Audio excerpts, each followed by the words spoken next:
नमस्कार दोस्तों, welcome to my YouTube channel Nancy success classes. आज मैं आप सभी लोगों को जीके में महत्वपूर्ण ट्रिक बताऊंगी। तो देखिए दोस्तों, जीके हर कंपटीशन की परीक्षाओं में पूछे जाते हैं, तो आप लोग हमारे इस वीडियो को जरूर देख लीजिए। तो यहाँ पे हमारा पहला टॉपिक है पाकिस्तान से सटे राज्य।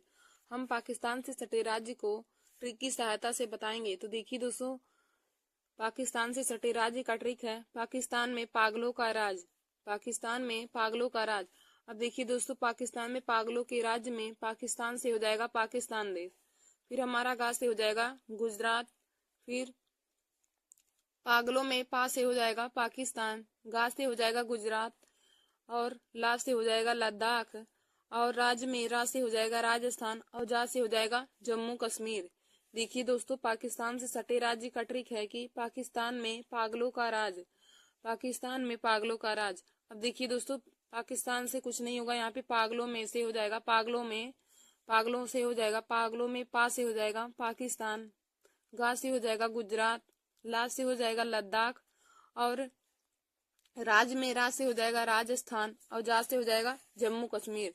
तो देखिए दोस्तों, पाकिस्तान से सटे कौन कौन से राज्य हैं? पाकिस्तान है, गुजरात है, लद्दाख है, राजस्थान और जम्मू कश्मीर।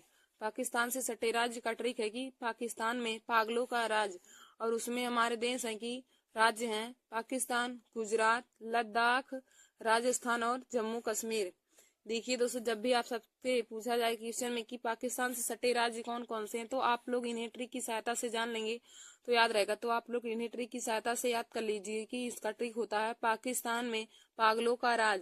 तो पाकिस्तान में पागलों के राज। अब देखिए दोस्तों, इसमें हमारा पागलों से हो जाएगा पा से पाकिस्तान, गा से हो जाएगा गुजरात, ला से लद्दाख हो जाएगा, और राज्य में रा से हो जाएगा राजस्थान, और जा से हो जाएगा जम्मू कश्मीर।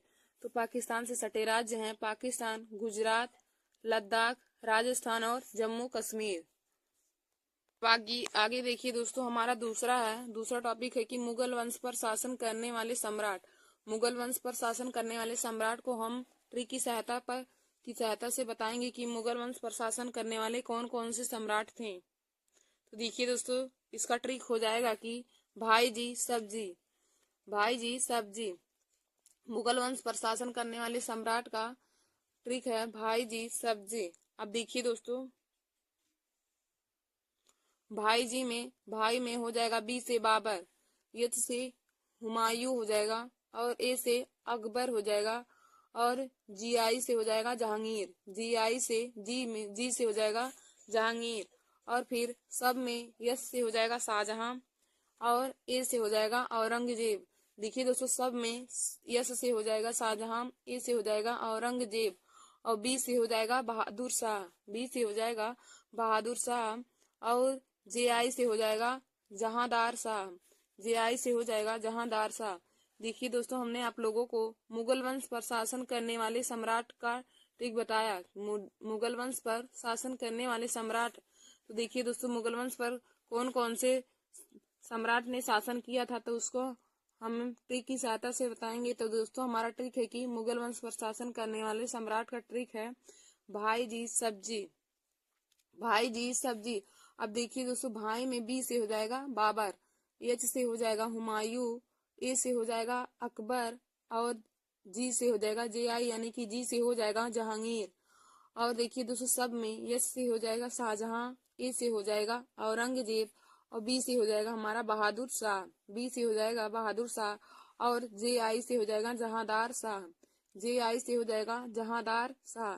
तो देखिए दोस्तों, हमने आप लोगों को मुगल वंश पर शासन करने वाले सम्राट का ट्रिक बताया, और इसका ट्रिक है कि भाई जी सब्जी, और इसमें हमारे शासक हैं कि बाबर, हुमायूं, अकबर, जहांगीर, शाहजहां, औरंगजेब, बहादुर शाह और जहांदार शाह।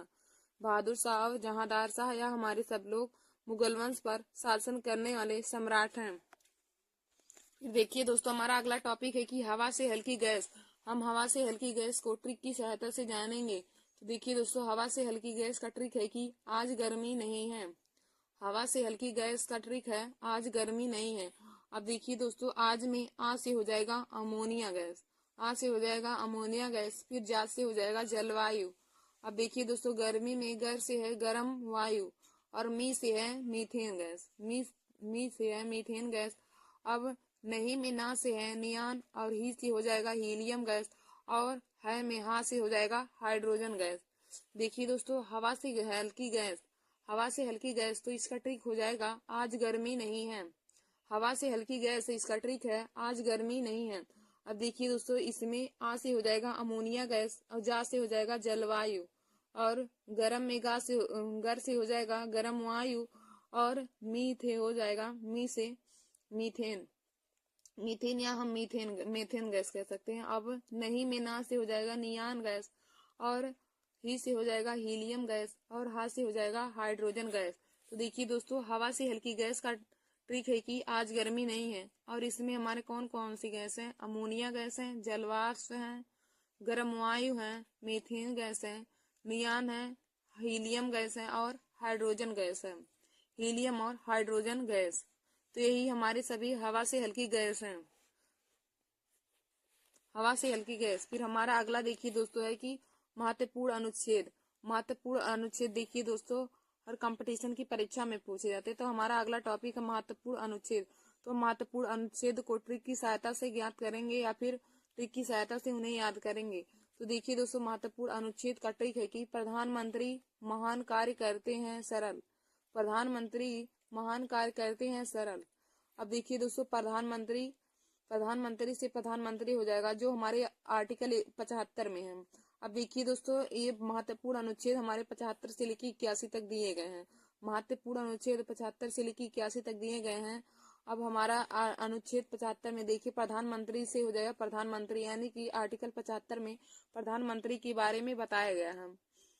फिर हमारा महान से हो जाएगा महान्यायवादी। अब देखिए दोस्तों, महान्यायवादी आर्टिकल 76 में होता है और महान्यायवादी यह बहुत ही इंपॉर्टेंट आर्टिकल है। यह हर कंपटीशन की परीक्षाओं में पूछा जाता है महान्यायवादी किस आर्टिकल से संबंधित है। तो देखिए दोस्तों, महान्यायवादी हमारा आर्टिकल 76 से संबंधित है। महान्यायवादी आर्टिकल 76 से संबंधित है। अब देखिए दोस्तों, हमारा अगला है कार्य। कार्य से हो जाएगा भारत सरकार के कार्य। कार्य से हो जाएगा भारत सरकार के कार्य और भारत सरकार के कार्य हमारे आर्टिकल 77 में दिए गए हैं। फिर हमारा अगला है करते। तो करते से हो जाएगा प्रधानमंत्री की कर्तव्य। करते से हो जाएगा प्रधानमंत्री की कर्तव्य। तो प्रधानमंत्री के कर्तव्य आर्टिकल 78 में दिया गया है। यदि पूछे कि प्रधानमंत्री की कर्तव्य के बारे में किस आर्टिकल में वर्णन किया गया है, तो देखिए दोस्तों, प्रधानमंत्री की कर्तव्य के बारे में आर्टिकल 78 में वर्णन किया गया है। फिर हमारा अगला है सरल में सा से हो जाएगा संसद। सरल में सा से हो जाएगा संसद और संसद का वर्णन आर्टिकल 79 में दिया गया है। अब रा से हो जाएगा राज्यसभा और राज्यसभा का वर्णन आर्टिकल 80 में दिया गया है। राज्यसभा का वर्णन आर्टिकल 80 में दिया गया है। फिर उसके बाद हम देखेंगे ला। तो ला से हो जाएगा लोकसभा और लोकसभा का वर्णन आर्टिकल 81 में दिया गया है। देखिए दोस्तों, महत्वपूर्ण अनुच्छेद में हमने आप लोगों को बताया कि महत्वपूर्ण अनुच्छेद, हमने यहाँ पे महत्वपूर्ण अनुच्छेद का ट्रिक लिया और 75 से लेकर जिसमें हमारे आर्टिकल 75 से लेकर आर्टिकल 81 तक सभी आ जाएंगे। आर्टिकल 75 से लेकर आर्टिकल 81 तक आ जाएंगे। और महत्वपूर्ण अनुच्छेद, तो इसका ट्रिक है प्रधानमंत्री महान कार्य करते हैं सरल। प्रधानमंत्री महान कार्य करते हैं सरल। अब देखिए दोस्तों, प्रधानमंत्री से हो जाएगा प्रधानमंत्री और प्रधानमंत्री के बारे में वर्णन हमारा आर्टिकल 75 में दिया गया है। यदि क्वेश्चन में पूछे कि प्रधानमंत्री के बारे में वर्णन हमारा किस आर्टिकल में दिया गया है, तो देखिए दोस्तों, प्रधानमंत्री के बारे में वर्णन आर्टिकल 75 में दिया गया है। फिर हमारा अगला है महान। तो महान से हो जाएगा महान्यायवादी। महान से हो जाएगा महान्यायवादी और महान्यायवादी के बारे में आर्टिकल 76 में वर्णन किया गया है। और देखिए दोस्तों, यह महान्यायवादी हमारा बहुत ही इम्पोर्टेंट आर्टिकल है, क्योंकि यह हर कंपटीशन की परीक्षा में हर बार ही पूछा जाता है कि महान्यायवादी का वर्णन किस आर्टिकल में किया गया है। तो देखिए दोस्तों, महान्यायवादी का वर्णन आर्टिकल 76 में किया गया है। फिर हमारा अगला है कार्य। तो कार्य से हो जाएगा भारत सरकार की कार्य। कार्य से हो जाएगा भारत सरकार की कार्य। तो भारत सरकार की कार्य आर्टिकल 77 में दिया गया है। फिर हमारा अगला है करते। तो करते से हो जाएगा प्रधानमंत्री की कर्तव्य। करते से हो जाएगा प्रधानमंत्री की कर्तव्य और प्रधानमंत्री की कर्तव्य आर्टिकल 78 में दिया गया है। प्रधानमंत्री की कर्तव्य के बारे में आर्टिकल 78 में दिया गया है। फिर हमारा हो जाएगा सरल में सा से हो जाएगा संसद। तो देखिए दोस्तों, संसद के बारे में आर्टिकल 79 में वर्णन किया गया है।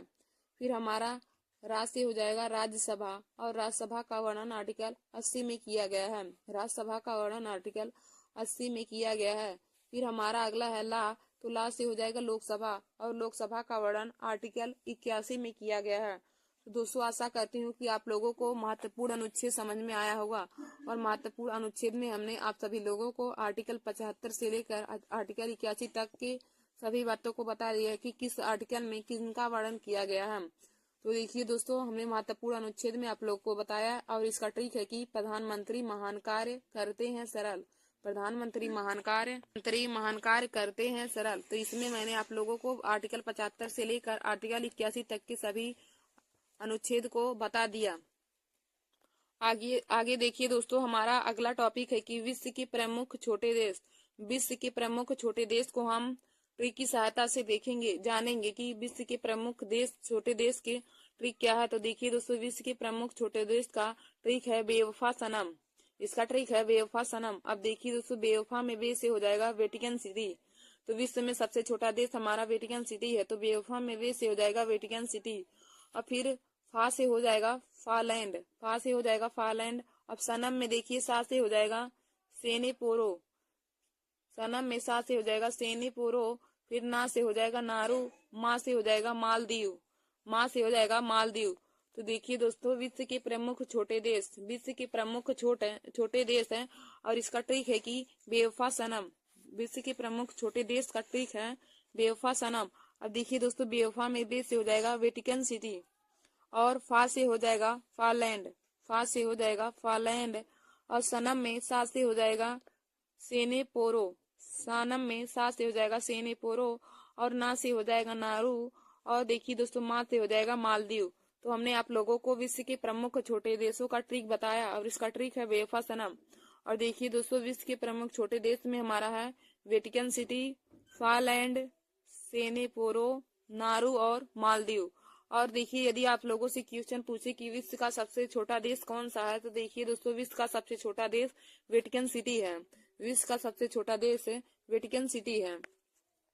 फिर देखिए दोस्तों, हमारा अगला टॉपिक है। अगला टॉपिक इसमें दिया है कि भारतीय संविधान में समवर्ती सूची के विषय, कि भारतीय संविधान में समवर्ती सूची के कौन कौन से विषय हैं, उन सबको मैं आप लोगों को ट्रिक की सहायता से बताऊंगी। देखिए दोस्तों, भारतीय संविधान में समवर्ती सूची के कौन कौन से विषय हैं, तो मैं आप लोगों को ट्रिक की सहायता से बताऊंगी। तो भारतीय संविधान में समवर्ती सूची के विषय हैं। देखिए दोस्तों, उनका ट्रिक है शिव का 20 आम है, शिव का 20 आम है। समवर्ती सूची के विषय के ट्रिक है शिव का 20 आम है। अब देखिए दोस्तों, शिव में सी से हो जाएगा शिक्षा, वा से हो जाएगा वन, और का से हो जाएगा कारखाना, बी से हो जाएगा बिजली, और सा से हो जाएगा स्वास्थ्य। और आम में यहाँ से हो जाएगा आर्थिक नियोजन, और माँ से हो जाएगा मजदूर। आम में आ से हो जाएगा आर्थिक नियोजन, और माँ से हो जाएगा मजदूर। देखिए दोस्तों, हमने आप लोगों को बताया कि भारतीय संविधान में समवर्ती सूची के कौन कौन से विषय हैं। हम जानेंगे कि भारतीय संविधान में समवर्ती सूची के कौन कौन से विषय हैं। तो हमने आप लोगों को ट्रिक बताया कि इसका ट्रिक हो जाएगा शिव का 20 आम है, शिव का 20 आम है। अब देखिए दोस्तों, शिव में सी से हो जाएगा शिक्षा, वा से हो जाएगा वन, का से हो जाएगा कारखाना, बी से हो जाएगा बिजली, सा से हो जाएगा स्वास्थ्य, आ से हो जाएगा आर्थिक नियोजन, आ से हो जाएगा आर्थिक नियोजन, और माँ से हो जाएगा मजदूर। तो हमने आप लोगों को बताया कि भारतीय संविधान में समवर्ती सूची के विषय। तो देखिए दोस्तों, समवर्ती सूची के कौन कौन से विषय हैं। नंबर 1 शिक्षा है, नंबर 2 वन है, नंबर 3 कारखाना, नंबर 4 बिजली, नंबर 5 स्वास्थ्य, और नंबर 6 आर्थिक नियोजन, और नंबर 7 मजदूर हो जाएगा। तो दोस्तों, आशा करती हूँ कि आज मैंने जितना भी ट्रिक आप लोगों को जीके में बताया, आप लोगों को समझ में आया होगा। तो दोस्तों, आप इन सभी ट्रिक को अपने कॉपी में नोट कर लीजिए, क्योंकि इन्हीं से संबंधित ट्रिक या फिर क्वेश्चन आप लोगों को कंपटीशन की परीक्षाओं में पूछे जाते हैं। और यह सभी question SSC, RRB, NTPC, railway और सभी कंपटीशन की परीक्षाओं में पूछे जाते हैं। तो दोस्तों, आप लोग हमारे इस वीडियो को जरूर देख लीजिए, और अपने दोस्तों में भी शेयर कर लीजिए। और जो विद्यार्थी कंपटीशन की परीक्षा की तैयारी कर रहे हैं, उन लोगों के लिए यह वीडियो बहुत ही महत्वपूर्ण है। धन्यवाद दोस्तों। ऐसे ही हमारे वीडियो को देखने के लिए आप सभी लोग हमारे YouTube channel Nancy success classes को सब्सक्राइब कर लीजिए। धन्यवाद दोस्तों। जय हिंद, वंदे मातरम दोस्तों। Welcome to my YouTube channel. तो दोस्तों आज मैं सामान्य ज्ञान यानी कि जनरल नॉलेज में मोस्ट इम्पोर्टेंट टॉपिक लेकर आई हूँ। तो देखिए दोस्तों, आज का हमारा टॉपिक है क्षेत्रफल की दृष्टि से विश्व का सबसे बड़ा देश। देखिए दोस्तों, क्षेत्रफल की दृष्टि से विश्व का सबसे बड़ा देश को मैं आज आप सभी लोगों को ट्रिक की सहायता से बताऊंगी कि ट्रिक की सहायता से हम क्षेत्रफल की दृष्टि से विश्व के सबसे बड़े देश को कैसे आसानी से याद कर सकते हैं। देखिए दोस्तों, जनरल नॉलेज हर कंपटीशन की परीक्षा में पूछे जाते हैं, तो आप लोग हमारे इस वीडियो को देख लीजिए और अपने दोस्तों में भी शेयर कर लीजिए ताकि उन तक भी हमारा यह वीडियो पहुंच जाए। तो आज का हमारा टॉपिक है क्षेत्रफल की दृष्टि से विश्व का सबसे बड़ा देश। तो देखिए दोस्तों, क्षेत्रफल की दृष्टि से विश्व के सबसे बड़े देश को मैं आज ट्रिक की सहायता से बताऊंगी। तो हमारा ट्रिक है रुक चीन अब आया भारत। क्षेत्रफल की दृष्टि से विश्व के सबसे बड़ा देश को याद करने का ट्रिक है रुक चीन अब आया भारत। तो देखिए दोस्तों, रुक चीन में रुक, देखिए रुक से हो जाएगा, रुक में रू से हो जाएगा रूस, रुक में रू से हो जाएगा रूस और का से हो जाएगा कनाडा। तो रूस से हो जाएगा रूस, का से कनाडा हो जाएगा। अब देखिए दोस्तों, चीन में चीन से पूरा हो जाएगा चीन देश। फिर अब में आ से हो जाएगा अमेरिका, अब में आ से हो जाएगा अमेरिका और बाद से हमारा हो जाएगा ब्राजील देश, बाद से ब्राजील है। फिर आया में बड़ा आ से हो जाएगा ऑस्ट्रेलिया और यहाँ से कुछ नहीं होगा, आया में आ से हो जाएगा ऑस्ट्रेलिया। और देखिए दोस्तों, भारत में भारत से हो जाएगा हमारा भारत देश। तो देखिए दोस्तों, क्षेत्रफल की दृष्टि से विश्व का सबसे बड़ा देश, तो इसका ट्रिक है रुक चीन अब आया भारत। रुक चीन अब आया भारत है। तो रुक में रूस से हो जाएगा रूस, का से हो जाएगा कनाडा, रुक में रूस से हो जाएगा रूस और का से हो जाएगा कनाडा। अब चीन से हमारा चीन देश हो जाएगा। अब में आ से हो जाएगा अमेरिका, बाद से हो जाएगा ब्राजील, अब में आ से अमेरिका हो जाएगा और बाद से ब्राजील हो जाएगा। आया में बड़ा आ से हो जाएगा ऑस्ट्रेलिया और भारत से हमारा भारत देश हो जाएगा। देखिए दोस्तों, क्षेत्रफल की दृष्टि से विश्व का सबसे बड़ा देश, इसको मैंने आप लोगों को ट्रिक की सहायता से बताया। तो ट्रिक था रुक चीन अब आया भारत, रुक चीन अब आया भारत। तो देखिए दोस्तों, रुक में रूस से हो जाएगा रूस, का से हो जाएगा कनाडा, चीन से चीन हो जाएगा, आ से अमेरिका हो जाएगा, बाद से ब्राजील और बड़ा से ऑस्ट्रेलिया और भारत से हमारा भारत ही हो जाएगा। तो देखिए दोस्तों, यदि क्षेत्रफल की दृष्टि से पूछे कि भारत कौन से स्थान पे है, तो क्षेत्रफल की दृष्टि से भारत हमारा 7वें स्थान पे है। क्षेत्रफल की दृष्टि से भारत 7वें स्थान पे है। और क्षेत्रफल की दृष्टि से भारत का पहला राज्य हमारा रूस हो जाएगा, दूसरा कनाडा, तीसरा चीन, चौथा अमेरिका, पांचवा ब्राजील, छठवां ऑस्ट्रेलिया और 7वें स्थान पे हमारा भारत देश है। क्षेत्रफल की दृष्टि से भारत विश्व में 7वें स्थान पर है और पहले स्थान पे रूस है, दूसरे पे कनाडा, तीसरे पे चीन हो जाएगा, चौथे पे अमेरिका, पांचवें पे ब्राजील और छठवें पे ऑस्ट्रेलिया और 7वें पे हमारा भारत देश है। तो देखिए दोस्तों, मैंने आप लोगों को आज क्षेत्रफल की दृष्टि से विश्व का सबसे बड़ा देश को ट्रिक की सहायता से बता दिया है। तो हमारा ट्रिक है रुक चीन अब आया भारत। फिर हमारा दोस्तों अगला टॉपिक है कि गंगा नदी में मिलने वाली नदियां, गंगा नदी में कौन कौन सी नदियां जाकर मिलती हैं, तो उसको मैं आप लोगों को ट्रिक की सहायता से बताऊंगी कि गंगा नदी में कौन कौन सी नदियां जाकर मिलती हैं। तो दोस्तों, गंगा नदी में मिलने वाली नदियां का ट्रिक है यशोदा को राम सा कंगन चाहिए, यशोदा को राम सा कंगन चाहिए। तो इसका ट्रिक है यशोदा को राम सा कंगन चाहिए। अब देखिए दोस्तों, यशोदा में या से हो जाएगा यमुना नदी, यशोदा में या से हो जाएगा यमुना नदी और सा से हो जाएगा सोन नदी, दा से हो जाएगा दामोदर नदी। यशोदा में या से हो जाएगा यमुना नदी, सा से हो जाएगा सोन नदी और दा से हो जाएगा दामोदर नदी। फिर दोस्तों, को से हो जाएगा कोसी नदी, को से हो जाएगा कोसी नदी। फिर राम से हो जाएगा राम गंगा नदी, राम से हो जाएगा राम गंगा नदी और सा से हो जाएगा शारदा नदी, सा से शारदा नदी, का से करनैली नदी और गा से हो जाएगा गंडक नदी, गा से हो जाएगा गंडक नदी, का से हो जाएगा करनैली नदी। आप लोगों को बताया कि गंगा नदी में मिलने वाली प्रमुख नदियां, तो गंगा नदी में मिलने वाली प्रमुख नदियों का ट्रिक है, यशोदा को राम सा कंगन चाहिए, यशोदा को राम सा कंगन चाहिए। अब यशोदा में या से हो जाएगा यमुना नदी, सा से हो जाएगा सोन नदी, दा से हो जाएगा दामोदर नदी, को से हो जाएगा कोसी नदी, को से हो जाएगा कोसी नदी। राम से हो जाएगा राम गंगा नदी, सा से हो जाएगा शारदा नदी, का से हो जाएगा करनाली नदी और गा से हो जाएगा गंडक नदी। तो देखिए दोस्तों, आज मैंने आप लोगों को सामान्य ज्ञान में क्षेत्रफल की दृष्टि से विश्व के सबसे बड़े देश को और गंगा नदी में मिलने वाली प्रमुख नदियों को ट्रिक की सहायता से बता दिया है। तो देखिए दोस्तों, क्षेत्रफल की दृष्टि से विश्व के सबसे बड़ा देश का ट्रिक था कि रुक चीन अब आया भारत। इसका ट्रिक है रुक चीन अब आया भारत। तो देखिए दोस्तों, रुक चीन अब आया भारत में हमारा पहला हो जाएगा रूस, दूसरा कनाडा। क्षेत्रफल की दृष्टि से सबका क्रम है, पहले स्थान पे है रूस, फिर हमारा दूसरा देश है कनाडा, तीसरा है चीन, चौथा है अमेरिका, पांचवें स्थान पे ब्राजील है, छठवें स्थान पे ऑस्ट्रेलिया और सातवें स्थान पे हमारा भारत देश है। तो दोस्तों, यदि पूछे क्वेश्चन में आप लोगों को कि क्षेत्रफल की दृष्टि से भारत का विश्व में कौन सा स्थान है, तो दोस्तों क्षेत्रफल की दृष्टि से भारत का विश्व में 7वां स्थान हो जाएगा। पहले स्थान पे रूस है, दूसरे पे कनाडा, तीसरे पे चीन, चौथे पे अमेरिका, पांचवें पे ब्राजील, छठवें पे ऑस्ट्रेलिया और सातवें पे हमारा भारत देश है। फिर हमारा अगला टॉपिक है, हमने बताया आप लोगों को कि गंगा नदी में मिलने वाली प्रमुख नदियां।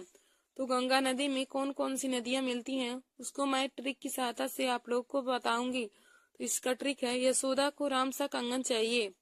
अब इसमें है दोस्तों यमुना नदी, सोन नदी, दामोदर नदी, कोसी नदी, फिर राम गंगा नदी, शारदा नदी, करनाली नदी और गंडक नदी। तो दोस्तों, आज मैंने आप सभी लोगों को जीके में बहुत ही महत्वपूर्ण टॉपिक बताया है। तो दोस्तों, ऐसे ही हमारे वीडियो को देखने के लिए आप सब लोग हमारे YouTube channel Nancy success classes को सब्सक्राइब कर लीजिए और दोस्तों में लाइक और शेयर करना ना भूलिए। धन्यवाद दोस्तों।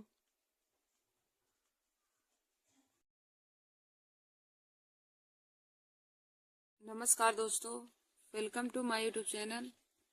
आज मैं आप सभी लोगों के लिए जीके में पॉलिटी से संबंधित महत्वपूर्ण टॉपिक लेकर आए हूँ। तो देखिए दोस्तों, आज का हमारा टॉपिक पॉलिटी में है संविधान की प्रस्तावना। संविधान की प्रस्तावना, तो देखिए दोस्तों, प्रस्तावना को उद्देशिका भी कहते हैं। तो देखिए दोस्तों, संविधान की प्रस्तावना से संबंधित बहुत ही महत्वपूर्ण क्वेश्चन है जो एसएससी जीडी की परीक्षाओं में पूछा जाएगा। तो एसएससी जीडी की परीक्षा कल 17 फरवरी को देखिए दोस्तों उसमें भी पूछा जाएगा और सभी कंपटीशन की परीक्षाओं के लिए हमारा यह वीडियो बहुत ही महत्वपूर्ण है। देखिए दोस्तों, पॉलिटी में संविधान से संबंधित क्वेश्चन हर कंपटीशन की परीक्षा में 2-3 नंबर के पूछे जाते हैं। तो आप लोग हमारे इस वीडियो को जरूर देख लीजिए और अपने दोस्तों में भी शेयर कर लीजिए। तो देखिए दोस्तों, यहाँ पे हमारा पहला क्वेश्चन है, भारतीय संविधान में उद्देशिका का विचार किस देश के संविधान से लिया गया है? भारतीय संविधान में उद्देशिका का विचार किस देश के संविधान से लिया गया है? तो देखिए दोस्तों, इसका राइट आंसर हो जाएगा यूएसए यानी कि संयुक्त राज्य अमेरिका। भारतीय संविधान में उद्देशिका का विचार संयुक्त राज्य अमेरिका से लिया गया है और संयुक्त राज्य अमेरिका को हम यूएसए भी कहते हैं यानी कि United state of America. United state of America, संयुक्त राज्य अमेरिका को ही यूएसए भी कहा जाता है। तो दोस्तों, भारतीय संविधान में उद्देशिका का विचार संयुक्त राज्य अमेरिका से लिया गया है। फिर हमारा अगला क्वेश्चन है कि भारतीय संविधान में उद्देशिका की भाषा किस देश के संविधान से लिया गया है? भारतीय संविधान में उद्देशिका की भाषा किस देश के संविधान से लिया गया है? तो देखिए दोस्तों, इसका राइट आंसर हो जाएगा ऑस्ट्रेलिया से। भारतीय संविधान में उद्देशिका की भाषा ऑस्ट्रेलिया से लिया गया है और जबकि उद्देशिका का विचार संयुक्त राज्य अमेरिका से लिया गया है। तो देखिए दोस्तों, हमारा अगला क्वेश्चन दिया है कि भारतीय संविधान की उद्देशिका यानी कि प्रस्तावना में अभी तक कितनी बार संशोधन हुआ है? भारतीय संविधान की उद्देशिका में कितनी बार संशोधन हुआ है? तो देखिए दोस्तों, भारतीय संविधान की उद्देशिका में एक बार संशोधन हुआ है और वह कब हुआ था? तो 42वां संविधान संशोधन 1976 ईस्वी में। 42वां संविधान संशोधन 1976 ईस्वी में हुआ था। तो दोस्तों, भारतीय संविधान की उद्देशिका या प्रस्तावना में कितनी बार संशोधन हुआ? तो आप बताएंगे एक बार संशोधन हुआ, वह हुआ था 42वां संविधान संशोधन 1976 ईस्वी में। तो देखिए दोस्तों, हमारा अगला क्वेश्चन है कि हम भारत के लोग शब्दों का प्रयोग भारतीय संविधान में कहाँ से लिया गया है? हम भारत के लोग शब्दों का प्रयोग भारतीय संविधान में कहाँ से लिया गया है? तो देखिए दोस्तों, हम भारत के लोग शब्दों का प्रयोग भारतीय संविधान में संविधान की प्रस्तावना से लिया गया है। हम भारत के लोग शब्दों का प्रयोग भारतीय संविधान में संविधान की प्रस्तावना से लिया गया है। फिर हमारा अगला क्वेश्चन है कि किसने प्रस्तावना को संविधान की आत्मा कहा? किसने प्रस्तावना को संविधान की आत्मा कहा है? तो देखिए दोस्तों, संविधान की आत्मा प्रस्तावना को ठाकुर दास भार्गव ने कहा है। प्रस्तावना को संविधान की आत्मा ठाकुर दास भार्गव ने कहा है। फिर हमारा अगला क्वेश्चन है कि किसने प्रस्तावना को पहचान पत्र कहा है? प्रस्तावना को पहचान पत्र किसने कहा है? तो देखिए दोस्तों, यानी पालखीवाला ने प्रस्तावना को पहचान पत्र कहा है। यानी पालखीवाला ने प्रस्तावना को पहचान पत्र कहा है। फिर हमारा अगला क्वेश्चन है कि किसने प्रस्तावना को संविधान की जन्म कुंडली कहा है? किसने प्रस्तावना को संविधान की जन्म कुंडली कहा है? तो देखिए दोस्तों, के.एम. मुंशी ने संविधान को प्रस्तावना की जन्म कुंडली कहा है। देखिए दोस्तों, प्रस्तावना को संविधान की आत्मा ठाकुर दास भार्गव ने कहा है। प्रस्तावना को संविधान की आत्मा ठाकुर दास भार्गव ने कहा है। प्रस्तावना को पहचान पत्र यानी पालखीवाला ने कहा है और प्रस्तावना को संविधान की जन्म कुंडली के.एम. मुंशी ने कहा है। प्रस्तावना को संविधान की जन्म कुंडली के.एम. मुंशी ने कहा है। फिर देखिए दोस्तों, हमारा अगला क्वेश्चन दिया है संविधान सभा की पहली बैठक कब हुई थी? संविधान सभा की पहली बैठक कब हुई? तो देखिए दोस्तों, संविधान सभा की पहली बैठक 9 दिसंबर 1946 ईस्वी को हुई थी। संविधान सभा की पहली बैठक 9 दिसंबर 1946 ईस्वी को हुई थी। और दोस्तों, यदि पूछे कि संविधान सभा की पहली बैठक कहाँ पर हुई थी, तो संविधान सभा की पहली बैठक 9 दिसंबर 1946 ईस्वी को नई दिल्ली में हुई थी। फिर हमारा अगला क्वेश्चन है कि संविधान सभा के अस्थायी अध्यक्ष कौन है? संविधान सभा के अस्थायी अध्यक्ष कौन है?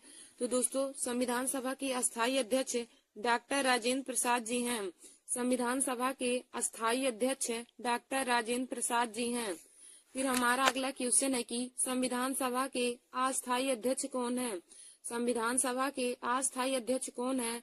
तो देखिए दोस्तों, संविधान सभा के अस्थायी अध्यक्ष डॉक्टर सच्चिदानंद सिन्हा जी हैं।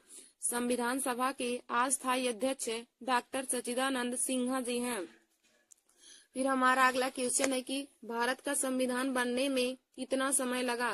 भारत का संविधान बनने में कितना समय लगा?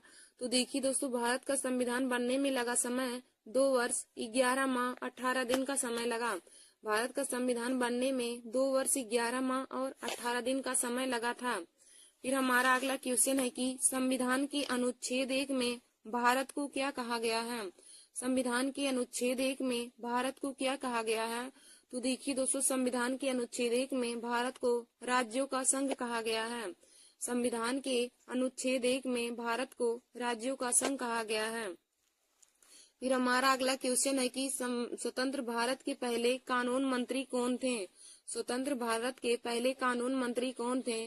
तो देखिए दोस्तों, स्वतंत्र भारत के पहले कानून मंत्री डॉक्टर भीमराव अंबेडकर जी थे। स्वतंत्र भारत के पहले कानून मंत्री डॉक्टर भीमराव अंबेडकर जी थे। फिर हमारा अगला क्वेश्चन है कि किस संविधान संशोधन को मिनी संविधान या लघु संविधान संशोधन कहते हैं? किस संविधान संशोधन को मिनी संविधान या लघु संविधान कहते हैं? तो देखिए दोस्तों, 42वें संविधान संशोधन को मिनी संविधान या लघु संविधान के नाम से जाना जाता है। 42वें संविधान संशोधन को मिनी संविधान या लघु संविधान कहते हैं। फिर हमारा आगे अगला क्वेश्चन दिया है कि मौलिक अधिकार किस देश के संविधान से लिया गया है? मौलिक अधिकार किस देश के संविधान से लिया गया है? तो देखिए दोस्तों, मौलिक अधिकार अमेरिका देश के संविधान से लिया गया है। मौलिक अधिकार किस देश के संविधान से लिया गया है? तो दोस्तों मौलिक अधिकार अमेरिका देश के संविधान से लिया गया है। फिर देखिए दोस्तों हमारा अगला क्वेश्चन दिया है कि भारतीय संविधान की समवर्ती सूची की धारणा किस देश के संविधान से लिया गया है? भारतीय संविधान की समवर्ती सूची की धारणा किस देश के संविधान से लिया गया है?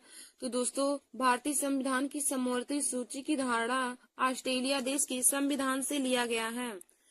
समवर्ती सूची की अवधारणा ऑस्ट्रेलिया देश के संविधान से लिया गया है।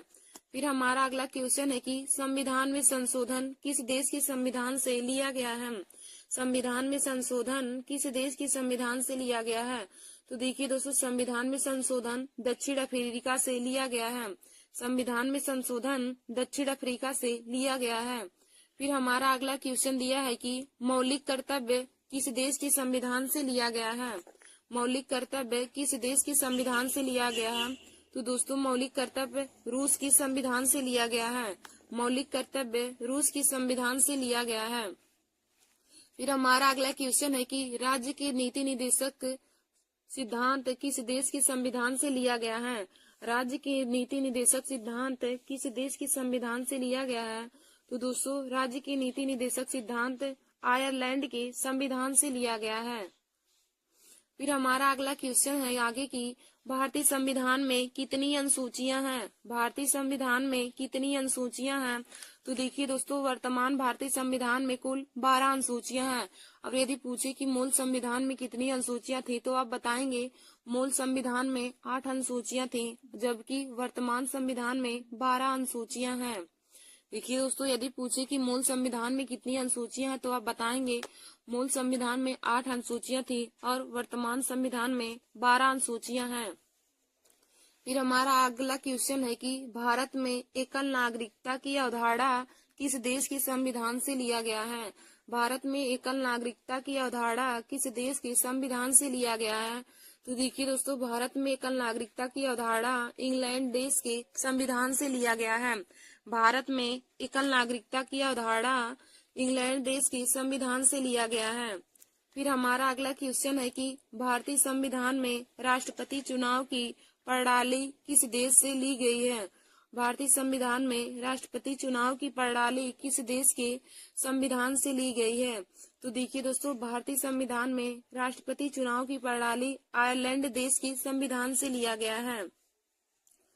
और देखिए दोस्तों हमने आप लोगों को एक ट्रिक भी बताया है कि भारतीय संविधान में किस देश से क्या क्या लिया गया है, किस किस देशों भारतीय संविधान किस किस देशों से लिया गया है। तो उसका हमने आप लोगों को ट्रिक बताया था आबिद आज रुक जा अमेरिका। आबिद आज रुक जा अमेरिका। तो दोस्तों जिन भी स्टूडेंट को हमारा ट्रिक नहीं पता वे लोग हमारे चैनल पे जा करके हमारे उस वीडियो को जरूर देख लीजिए। तो उसमें हमने बहुत ही आसानी ट्रिक की सहायता से बताया है कि भारतीय संविधान किन किन देशों से लिया गया है। उसमें हमने ट्रिक बताया है आबिद आज रुक जा अमेरिका। फिर देखिए दोस्तों हमारा अगला क्वेश्चन है कि भारतीय संविधान कब अपनाया गया? भारतीय संविधान पूर्ण रूप से कब बनकर तैयार हुआ? तो दोस्तों भारतीय संविधान पूर्ण रूप से बनकर तैयार हुआ 26 नवंबर 1949 ईस्वी को। भारतीय संविधान पूर्ण रूप से बनकर तैयार हुआ था 26 नवंबर 1949 ईस्वी को। फिर हमारा अगला क्वेश्चन है कि राष्ट्रीय गान पहली बार कब और कहाँ गाया गया था? राष्ट्रीय गान पहली बार कब और कहाँ गाया गया था? तो देखिए दोस्तों राष्ट्रीय गान पहली बार 27 दिसंबर 1911 ईस्वी को कोलकाता में गाया गया था। भारतीय संविधान राष्ट्रीय गान सर्वप्रथम 27 दिसंबर 1911 ईस्वी को कोलकाता में गाया गया था। फिर देखिए दोस्तों हमारा अगला क्वेश्चन है कि संविधान के अंतर्गत भारतीय लोकतंत्र के आदर्शों को हम कहाँ देख सकते हैं? संविधान के अंतर्गत भारतीय लोकतंत्र के आदर्शों को हम कहाँ देख सकते हैं? तो देखिए दोस्तों प्रस्तावना में हम भारतीय लोकतंत्र के आदर्शों को देख सकते हैं। फिर हमारा अगला क्वेश्चन है कि भारतीय संविधान लागू कब हुआ था? भारतीय संविधान लागू कब हुआ? तो दोस्तों भारतीय संविधान 26 जनवरी 1950 ईस्वी को लागू हुआ था। भारतीय संविधान लागू 26 जनवरी 1950 ईस्वी को हुआ था। और यदि पूछे कि भारतीय संविधान बनकर कब तैयार हुआ तो आप बताएंगे भारतीय संविधान बनकर तैयार 26 नवंबर 1949 ईस्वी को हुआ था। भारतीय संविधान बनकर तैयार हुआ था 26 नवंबर 1949 ईस्वी को और लागू हुआ था 26 जनवरी 1950 ईस्वी को। फिर दोस्तों हमारा अगला क्वेश्चन है कि भारत का संविधान सभा किसके कहने पर बना था। भारत का संविधान सभा किसके कहने पर बना था। तो दोस्तों भारत का संविधान सभा कैबिनेट मिशन के द्वारा बनाया गया था। फिर देखिए दोस्तों हमारा अगला क्वेश्चन है कि भारत की संविधान की प्रस्तावना किन शब्दों से शुरू होती है। भारत की संविधान की प्रस्तावना किन शब्दों से शुरू होती है। तो देखिए दोस्तों भारत की संविधान की प्रस्तावना हम भारत के लोग शब्दों से शुरू होती है। भारत की संविधान की प्रस्तावना हम भारत के लोग शब्दों से शुरू होती है। फिर हमारा अगला क्वेश्चन है कि भारतीय संविधान की प्रस्तावना संशोधित संस्करण है। तो हो जाएगा उद्देश्य प्रस्ताव का। भारतीय संविधान की प्रस्तावना उद्देश्य प्रस्ताव का संशोधित संस्करण है। फिर हमारा अगला क्वेश्चन है दोस्तों संविधान सभा में उद्देश्य प्रस्ताव किसने प्रस्तुत किया था। संविधान सभा में उद्देश्य प्रस्ताव किसने प्रस्तुत किया। तो देखिए दोस्तों संविधान सभा में उद्देश्य प्रस्ताव पंडित जवाहरलाल नेहरू ने प्रस्तुत किया था। संविधान सभा में उद्देश्य प्रस्ताव पंडित जवाहरलाल नेहरू ने प्रस्तुत किया था और उन्होंने 13 दिसंबर 1946 ईस्वी को अपना उद्देश्य प्रस्ताव प्रस्तुत किया था। यदि पूछे कि संविधान सभा में उद्देश्य प्रस्ताव पंडित जवाहरलाल नेहरू ने कब प्रस्तुत किया तो आप बताएंगे 13 दिसंबर 1946 ईस्वी को। फिर दोस्तों हमारा अगला क्वेश्चन है कि भारतीय संविधान की प्रस्तावना में लिखित हम भारत के लोग शब्दों से क्या अर्थ है। भारतीय संविधान की प्रस्तावना में लिखित है हम भारत के लोग शब्दों से क्या अर्थ है।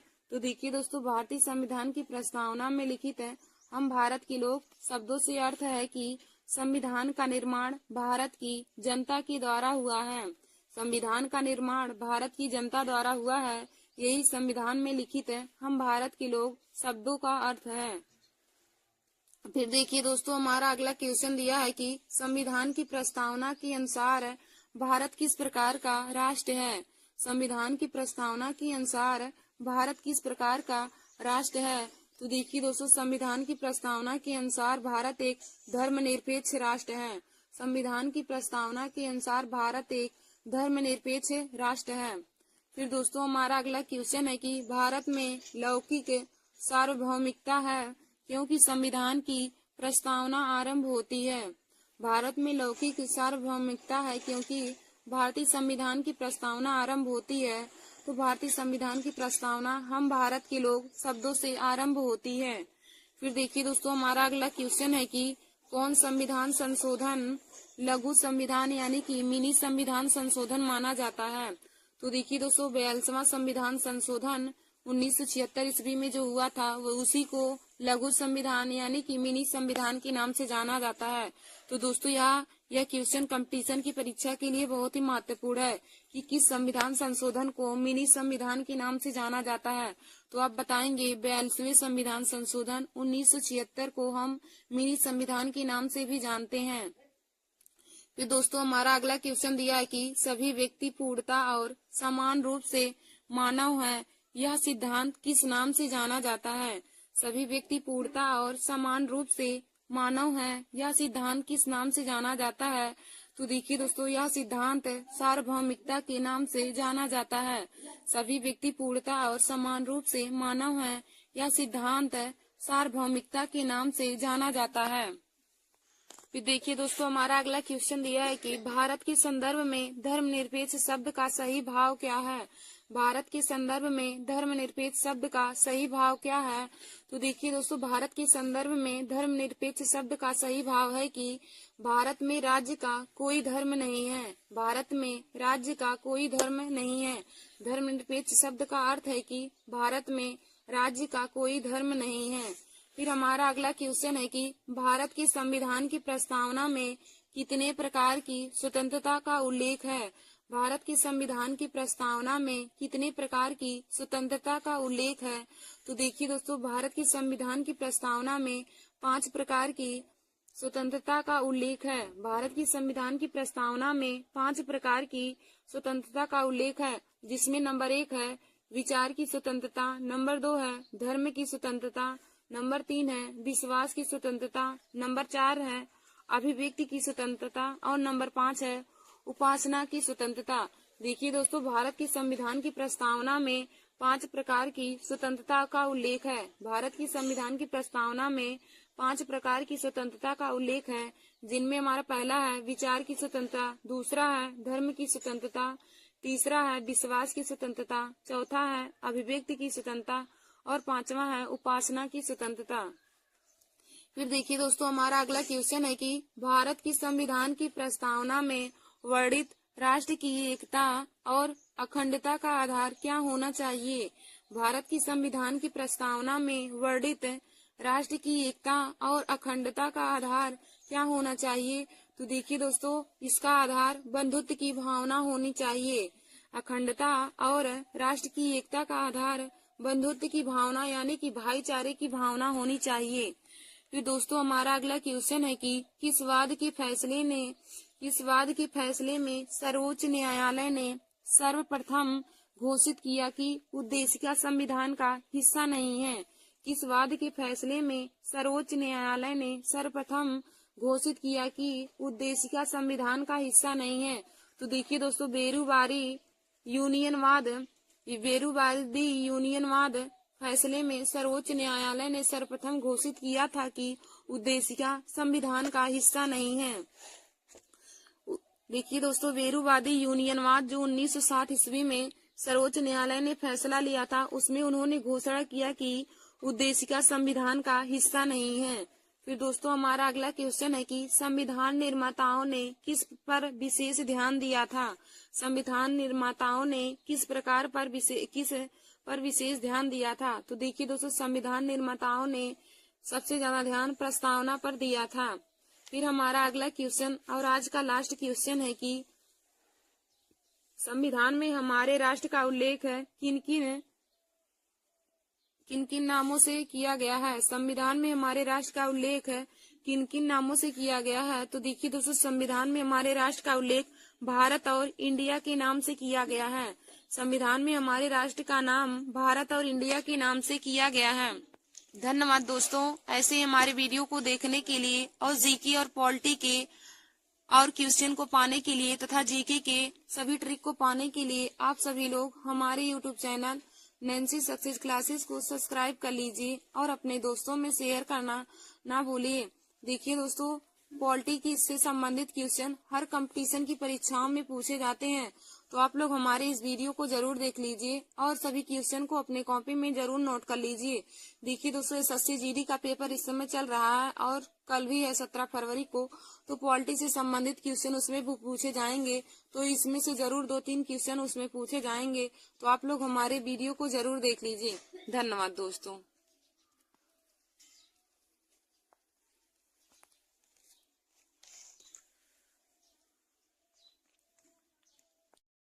नमस्कार दोस्तों, welcome to my YouTube channel. आज मैंने आप सभी लोगों के लिए पॉलिटी में महत्वपूर्ण क्वेश्चन लाया है, जो देखिए दोस्तों हर कंपटीशन की परीक्षाओं के लिए बहुत ही महत्वपूर्ण है। जैसे एसएससी जीडी हुआ, सीजीएल है, यूपीपी, आरआरबी, एनटीपीसी और सभी कंपटीशन की परीक्षाओं के लिए पॉलिटी से संबंधित क्वेश्चन हर बार ही पूछे जाते हैं। तो दोस्तों, आप सभी लोग हमारे इस वीडियो को जरूर देख लीजिए और अपने दोस्तों में भी शेयर कर लीजिए। तो देखिए दोस्तों, हमारा पहला क्वेश्चन है कि भारतीय संविधान की उद्देशिका में किस संशोधन द्वारा समाजवाद, पंथ निरपेक्षता तथा अखंडता को जोड़ा गया था। भारतीय संविधान की उद्देशिका में किस संविधान संशोधन द्वारा समाजवाद, पंथ निरपेक्षता तथा अखंडता को जोड़ा गया था। तो देखिए दोस्तों, 42वें संविधान संशोधन के द्वारा भारतीय संविधान की उद्देशिका में समाजवाद, पंथ निरपेक्षता तथा अखंडता को जोड़ा गया था। फिर हमारा अगला क्वेश्चन है कि भारतीय संविधान के अधिकार के स्रोत कौन से हैं। भारतीय संविधान के अधिकार के स्रोत कौन से हैं। तो देखिए दोस्तों, हम भारत के लोग यही भारतीय संविधान के अधिकार का स्रोत हैं। हम भारत के लोग यही भारतीय संविधान के अधिकार का स्रोत हैं। फिर हमारा अगला क्वेश्चन है कि भारत की संविधान की प्रस्तावना में प्रयुक्त स्वतंत्रता, समानता व बंधुत्व शब्द किस क्रांति से प्रेरित है। भारत के संविधान की प्रस्तावना में प्रयुक्त स्वतंत्रता, समानता व बंधुत्व शब्द किस क्रांति से प्रेरित है? तो देखिए दोस्तों, फ्रांस की क्रांति से भारत के संविधान की प्रस्तावना में प्रयुक्त स्वतंत्रता, समानता व बंधुत्व लिया गया है। फिर देखिए दोस्तों, हमारा अगला क्वेश्चन है कि भारत के संविधान की प्रस्तावना में प्रयुक्त स्वतंत्रता, समानता व बंधुत्व शब्द किस क्रांति से प्रेरित है? तो इसका राइट आंसर हो जाएगा फ्रांस की क्रांति से। फ्रांस की क्रांति से भारत के संविधान में स्वतंत्रता, समानता व बंधुत्व की क्रांति प्रेरित है। फिर हमारा अगला क्वेश्चन है कि संविधान की प्रस्तावना का विधिक स्वरूप क्या है? संविधान की प्रस्तावना का विधिक स्वरूप क्या है? तो देखिए दोस्तों, संविधान की प्रस्तावना का विधिक स्वरूप है, यह लागू नहीं किया जा सकता है। यह लागू नहीं किया जा सकता है, यह संविधान की प्रस्तावना का विधिक स्वरूप है।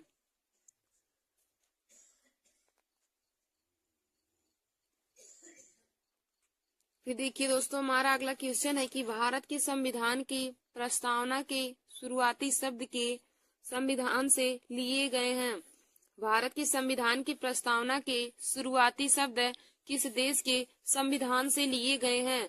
तो देखिए दोस्तों, भारत के संविधान के शुरुआती शब्द कौन से हैं? तो शुरुआती शब्द हैं हम भारत के लोग, और हम भारत के लोग यह शब्द संयुक्त राज्य अमेरिका देश के संविधान से लिया गया है। हम भारत के लोग शब्दों का प्रयोग संयुक्त राज्य अमेरिका के देश से लिया गया है। फिर दोस्तों, हमारा अगला क्वेश्चन है कि संविधान की प्रस्तावना में अंतिम बार संशोधन कब किया गया? संविधान की प्रस्तावना में अंतिम बार संशोधन कब हुआ था? तो देखिए दोस्तों, संविधान की प्रस्तावना में अंतिम बार संशोधन 1976 ईस्वी में हुआ था। संविधान की प्रस्तावना में अंतिम बार संशोधन 1976 ईस्वी में हुआ था। और यदि पूछे कि प्रथम संविधान संशोधन कब हुआ था, तो दोस्तों प्रथम संविधान संशोधन 1951 ईस्वी में हुआ था। फिर हमारा अगला क्वेश्चन है कि भारत के संविधान की प्रस्तावना में कितने प्रकार के न्याय, स्वतंत्रता, समानता व अखंडता है? भारत के संविधान की प्रस्तावना में कितने प्रकार के न्याय, स्वतंत्रता, समानता व अखंडता है? तो देखिए दोस्तों, भारत के संविधान में 3 प्रकार के न्याय, 5 प्रकार की स्वतंत्रता, 2 प्रकार की समानता और 1 प्रकार की अखंडता है। भारत के संविधान में 3 प्रकार के न्याय हैं, 5 प्रकार की स्वतंत्रता है, 2 प्रकार की समानता है और 1 प्रकार की अखंडता है। फिर दोस्तों, हमारा अगला क्वेश्चन है कि संविधान की प्रस्तावना में भारत को क्या कहा गया है? संविधान की प्रस्तावना में भारत को क्या कहा गया है? तो देखिए दोस्तों, संविधान की प्रस्तावना में भारत को सर्वसत्ताधारी, समाजवादी, धर्मनिरपेक्ष, लोकतांत्रिक, गणराज्य कहा गया है। भारत की संविधान की प्रस्तावना में भारत को सर्वसत्ताधारी, समाजवादी, धर्मनिरपेक्ष, लोकतांत्रिक और गणराज्य कहा गया है। देखिए दोस्तों, संविधान की प्रस्तावना में भारत को सर्वसत्ताधारी, समाजवादी, धर्मनिरपेक्ष, लोकतांत्रिक तथा गणराज्य कहा गया है। फिर हमारा अगला क्वेश्चन है कि फिर देखिए दोस्तों, हमारा अगला क्वेश्चन है कि संविधान की प्रस्तावना में प्रयुक्त शब्द सेक्युलर को क्या अर्थ है? भारत की संविधान की प्रस्तावना में प्रयुक्त शब्द सेक्युलर का क्या अर्थ है? तो देखिए दोस्तों, सेक्युलर का अर्थ है सभी नागरिकों को धर्म एवं उपासना की स्वतंत्रता। सभी नागरिकों को धर्म एवं उपासना की स्वतंत्रता। फिर हमारा अगला क्वेश्चन है कि संविधान सभा में राज्य के नीति निदेशक सिद्धांत की धारणा कहाँ के संविधान से ली गई है, या फिर किस देश के संविधान से लिया गया है? संविधान सभा में राज्य की नीति निदेशक सिद्धांत की धारणा किस देश के संविधान से लिया गया है? तो देखिए दोस्तों, आयरलैंड देश के संविधान से संविधान सभा में राज्य की नीति निदेशक सिद्धांत लिए गए हैं। संविधान सभा में राज्य की नीति निदेशक सिद्धांत आयरलैंड के संविधान से लिया गया है। और देखिए दोस्तों, राज्य की नीति निदेशक सिद्धांत यह हमारा भाग 4 में है। भाग 4 में राज्य की नीति निदेशक सिद्धांत का वर्णन किया गया है। और राज्य की नीति निदेशक सिद्धांत आर्टिकल 36 से लेकर 51 तक है। राज्य की नीति निदेशक सिद्धांत आर्टिकल 36 से लेकर 51 तक है। और राज्य की नीति निदेशक सिद्धांत आयरलैंड के संविधान से लिए गए हैं। आयरलैंड देश के संविधान से लिए गए हैं। और दोस्तों राज्य के नीति निर्देशक सिद्धांत के बारे में वर्णन भाग 4 में है।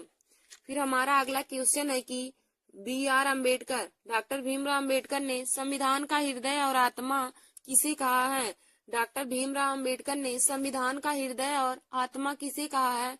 तो देखिए दोस्तों, डॉक्टर भीमराव अम्बेडकर ने संवैधानिक उपचारों के अधिकार को संविधान का हृदय और आत्मा कहा है। संवैधानिक उपचारों के अधिकार को डॉक्टर भीमराव अम्बेडकर ने संविधान का हृदय और आत्मा कहा है। और देखिए दोस्तों, संवैधानिक उपचारों का अधिकार हमारा आर्टिकल 32 में है। संवैधानिक उपचारों का अधिकार आर्टिकल 32 में है और आर्टिकल 32 को ही डॉक्टर भीमराव अम्बेडकर ने संविधान का हृदय और आत्मा कहा है। यदि पूछे कि डॉक्टर भीमराव अम्बेडकर ने संविधान के किस आर्टिकल को संविधान का हृदय और आत्मा कहा है, तो दोस्तों आप बताएंगे कि आर्टिकल 32 को डॉक्टर भीमराव अम्बेडकर ने संविधान का हृदय और आत्मा कहा है। फिर देखिए दोस्तों, हमारा अगला क्वेश्चन है कि हाउस ऑफ द पीपल को लोकसभा का नाम किस वर्ष दिया गया था? हाउस ऑफ द पीपल को लोकसभा का नाम किस वर्ष दिया गया था? तो देखिए दोस्तों, हाउस ऑफ द पीपल को लोकसभा का नाम 1954 ईस्वी में दिया गया था। हाउस ऑफ द पीपल को लोकसभा का नाम 1954 ईस्वी में दिया गया था। फिर हमारा अगला क्वेश्चन है कि रिट जारी किए जाते हैं। रिट जारी किए जाते हैं, तो देखिए दोस्तों, रिट जारी किए जाते हैं सर्वोच्च न्यायालय और उच्च न्यायालयों के द्वारा। सर्वोच्च न्यायालय और उच्च न्यायालयों के द्वारा रिट जारी किए जाते हैं। फिर दोस्तों हमारा अगला क्वेश्चन है कि संविधान की संकल्पना का उद्भव सर्वप्रथम किस देश में हुआ? संविधान की संकल्पना का उद्भव सर्वप्रथम किस देश में हुआ? तो देखिए दोस्तों, संविधान की संकल्पना का उद्भव सर्वप्रथम ब्रिटेन देश में हुआ था। संविधान की संकल्पना का उद्भव सर्वप्रथम ब्रिटेन देश में हुआ था। फिर हमारा अगला क्वेश्चन है कि देश का प्रथम विधि अधिकारी कौन है? देश का प्रथम विधि अधिकारी कौन है? तो देखिए दोस्तों, देश का प्रथम विधि अधिकारी महान्यायवादी है। देश का प्रथम विधि अधिकारी कौन है? तो दोस्तों, देश का प्रथम विधि अधिकारी महान्यायवादी है। फिर देखिए दोस्तों, हमारा अगला क्वेश्चन है कि भारतीय संविधान का अभिरक्षक कौन है? भारतीय संविधान का अभिरक्षक कौन है? तो देखिए दोस्तों, भारत का मुख्य न्यायाधीश भारतीय संविधान का अभिरक्षक माना जाता है। भारतीय संविधान का अभिरक्षक कौन है? तो दोस्तों, भारत का मुख्य न्यायाधीश भारतीय संविधान का अभिरक्षक है। फिर हमारा अगला क्वेश्चन है कि भारतीय संविधान में कुल कितने मौलिक कर्तव्य हैं? भारतीय संविधान में कुल कितने मौलिक कर्तव्य हैं? तो देखिए दोस्तों, भारतीय संविधान में कुल मौलिक कर्तव्य 11 हैं। भारतीय संविधान में कुल मौलिक कर्तव्य 11 हैं। फिर हमारा अगला क्वेश्चन है कि भारतीय संविधान में मौलिक कर्तव्य कब समाविष्ट किए गए? भारतीय संविधान में मौलिक कर्तव्य कब समाविष्ट किए गए? तो देखिए दोस्तों, सन 1976 ईस्वी में भारतीय संविधान में मौलिक कर्तव्य समाविष्ट किए गए थे। भारतीय संविधान में मौलिक कर्तव्य 1976 ईस्वी में समाविष्ट किए गए थे। फिर देखिए दोस्तों, हमारा अगला क्वेश्चन है कि संविधान का अधिकार एक मौलिक अधिकार कब बन गया? संविधान का अधिकार एक मौलिक अधिकार कब बन गया? तो दोस्तों देखिए, शिक्षा का अधिकार एक मौलिक अधिकार कब बन गया? हमारा क्वेश्चन है कि शिक्षा का अधिकार एक मौलिक अधिकार कब बन गया? तो देखिए दोस्तों, शिक्षा का अधिकार एक मौलिक अधिकार 1 अप्रैल 2010 ईस्वी को बन गया था। शिक्षा का अधिकार एक मौलिक अधिकार 1 अप्रैल 2010 को बन गया था।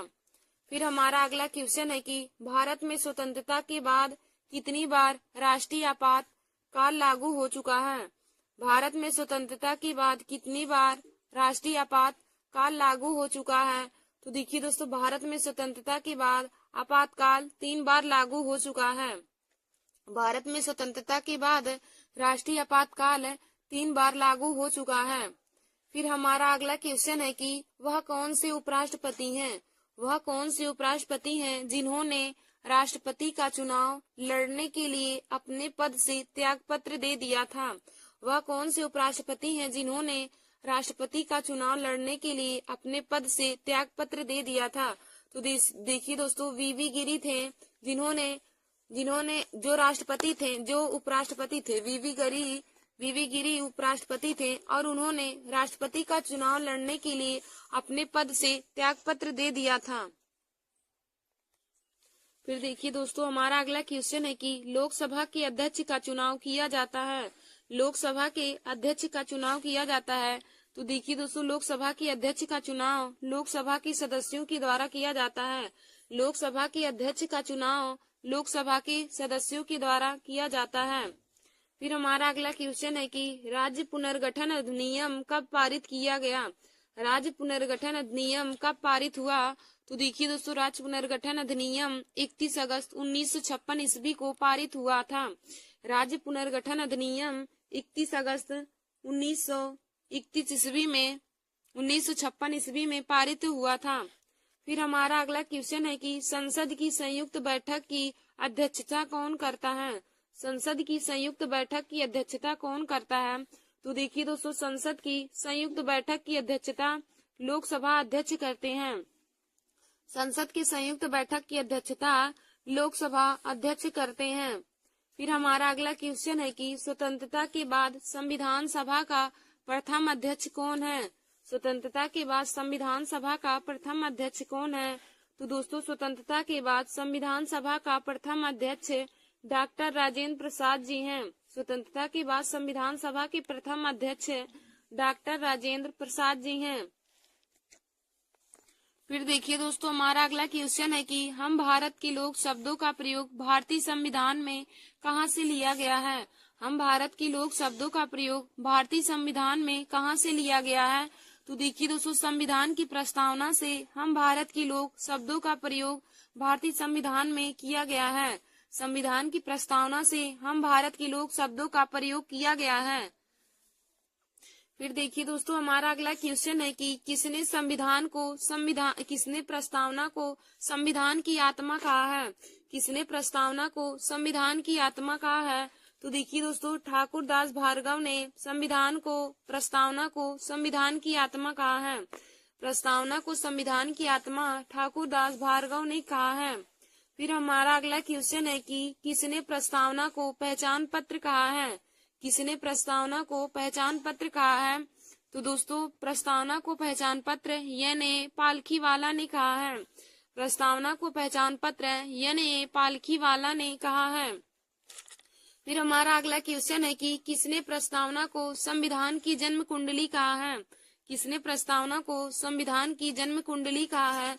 तो देखिए दोस्तों, के.एम. मुंशी जी ने प्रस्तावना को संविधान की जन्म कुंडली कहा है। फिर देखिए दोस्तों, हमारा अगला क्वेश्चन है कि संविधान की प्रस्तावना के अनुसार भारत किस प्रकार का राष्ट्र है। संविधान की प्रस्तावना के अनुसार भारत किस प्रकार का राष्ट्र है। तो देखिए दोस्तों, संविधान की प्रस्तावना के अनुसार भारत एक धर्मनिरपेक्ष राष्ट्र है।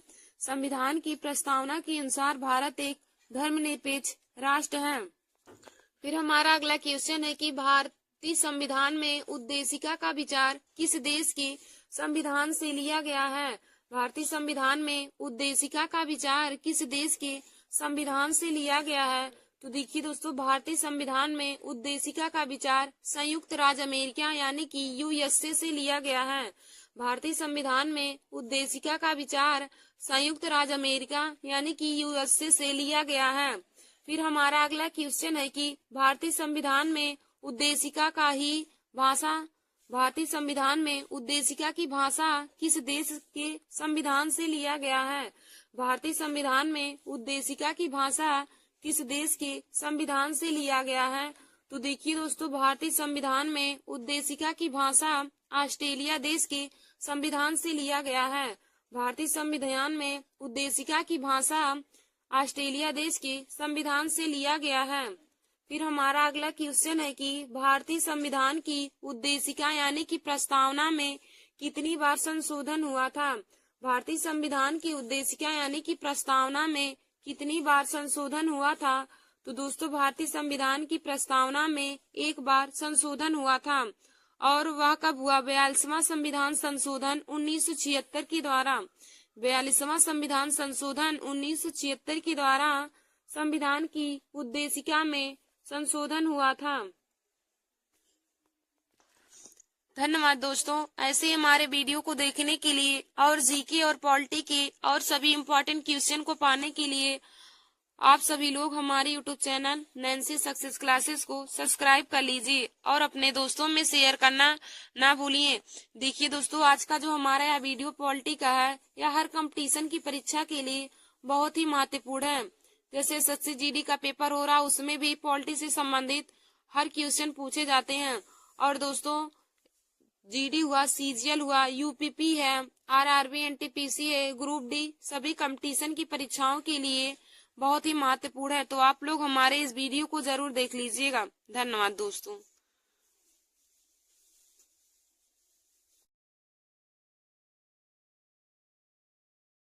नमस्कार दोस्तों, welcome to my YouTube channel. आज मैंने आप सभी लोगों के लिए पॉलिटी में महत्वपूर्ण क्वेश्चन लाया है, जो देखिए दोस्तों हर कंपटीशन की परीक्षाओं के लिए बहुत ही महत्वपूर्ण है। जैसे एसएससी जीडी हुआ, सीजीएल है, यूपीपी, आरआरबी, एनटीपीसी और सभी कंपटीशन की परीक्षाओं के लिए पॉलिटी से संबंधित क्वेश्चन हर बार ही पूछे जाते हैं। तो दोस्तों, आप सभी लोग हमारे इस वीडियो को जरूर देख लीजिए और अपने दोस्तों में भी शेयर कर लीजिए।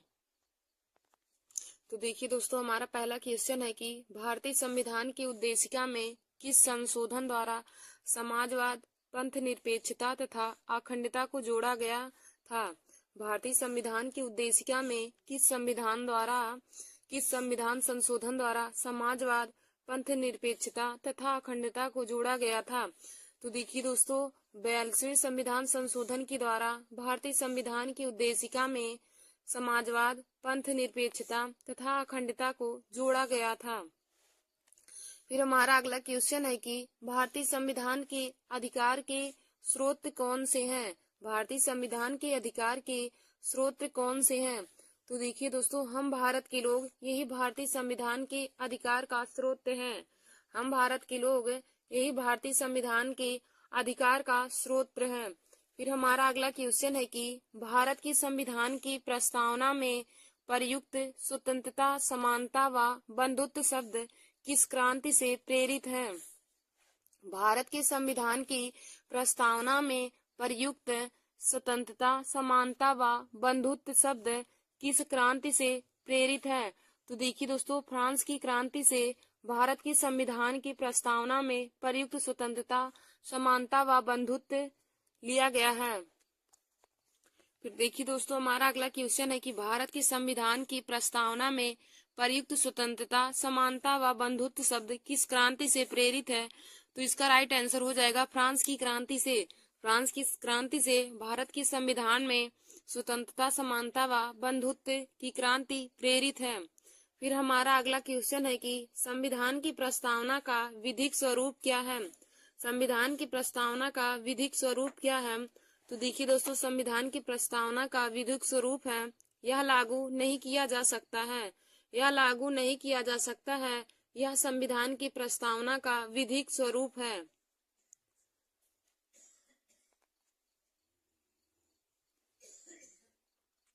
फिर देखिए दोस्तों, हमारा अगला क्वेश्चन है कि भारत के संविधान की प्रस्तावना के शुरुआती शब्द के संविधान से लिए गए हैं। भारत के संविधान की प्रस्तावना के शुरुआती शब्द किस देश के संविधान से लिए गए हैं। तो देखिए दोस्तों, भारत के संविधान के शुरुआती शब्द कौन से हैं। तो शुरुआती शब्द हैं हम भारत के लोग। और हम भारत के लोग यह शब्द संयुक्त राज्य अमेरिका देश के संविधान से लिया गया है। हम भारत के लोग शब्दों का प्रयोग संयुक्त राज्य अमेरिका के देश से लिया गया है। फिर दोस्तों, हमारा अगला क्वेश्चन है कि संविधान की प्रस्तावना में अंतिम बार संशोधन कब किया गया। संविधान की प्रस्तावना में अंतिम बार संशोधन कब हुआ था। तो देखिए दोस्तों, संविधान की प्रस्तावना में अंतिम बार संशोधन 1976 ईस्वी में हुआ था। संविधान की प्रस्तावना में अंतिम बार संशोधन 1976 ईस्वी में हुआ था।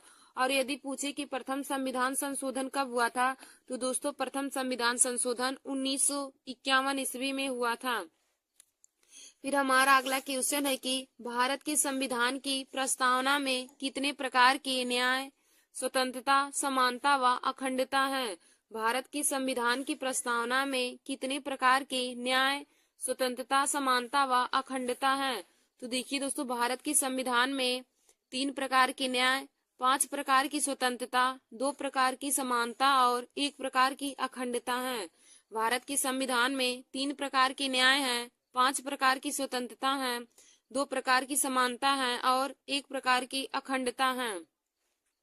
फिर दोस्तों हमारा अगला क्वेश्चन है कि संविधान की प्रस्तावना में भारत को क्या कहा गया है।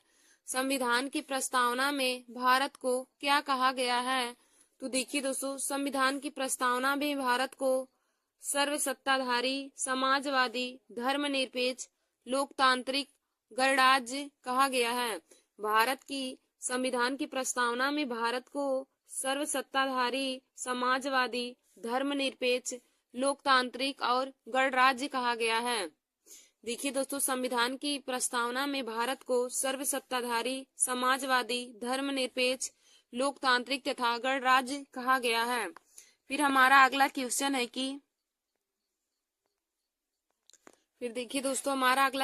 कि संविधान की प्रस्तावना में प्रयुक्त शब्द सेक्युलर को क्या अर्थ है। भारत की संविधान की प्रस्तावना में प्रयुक्त शब्द सेक्युलर का क्या अर्थ है। तो देखिए दोस्तों, सेक्युलर का अर्थ है सभी नागरिकों को धर्म एवं उपासना की स्वतंत्रता। सभी नागरिकों को धर्म एवं उपासना की स्वतंत्रता। फिर हमारा अगला क्वेश्चन है कि संविधान सभा में राज्य के नीति निदेशक सिद्धांत की धारणा कहाँ के संविधान से ली गई है या फिर किस देश के संविधान से लिया गया है। संविधान सभा में राज्य की नीति निदेशक सिद्धांत की धारणा किस देश के संविधान से लिया गया है। तो देखिए दोस्तों, आयरलैंड देश के संविधान से संविधान सभा में राज्य के नीति निदेशक सिद्धांत लिए गए हैं। संविधान सभा में राज्य की नीति निदेशक सिद्धांत आयरलैंड के संविधान से लिया गया है। और देखिए दोस्तों, राज्य की नीति निदेशक सिद्धांत यह हमारा भाग 4 में है।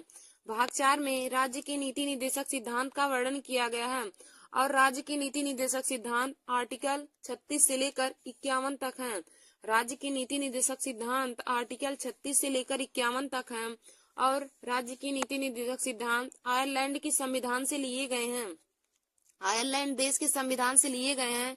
और दोस्तों, राज्य के नीति निदेशक सिद्धांत के बारे में वर्णन भाग 4 में है।